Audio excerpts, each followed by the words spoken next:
Barbie Fortesa update. Na-spotted si Barbie sa isang cafe. Sabi sa post, spotted Miss Barbie Fortesa spreading a quiet afternoon at Sieta, Horchata, and here in Alabang West Parade. At pidala pa nga si Barbie ng book. Nothing like the movies. Ito yung morning run ni Barbie sa Ayala Avenue. At tumakbo si Barbie ng 10 km. Grabe yun. At ayun pa nga yung food na kinain ni Barbie after niya tumakbo. Pag-aandaan niya dyan sa dating na Sparkle Fun Run sa May 30 na. Malapit na.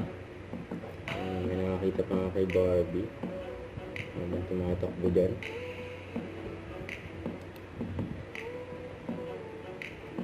Enjoy si Barbie tumakbo fitness era. During event ng Actor PH, nandiyan na assembly pa si Barbie. Nakita pa ang likod ni Barbie, katama niya si Maisa Campo. Don't forget to subscribe, click the notification bell for more update. This is Richard in Action Vlog. Stay tuned for more videos. See ya.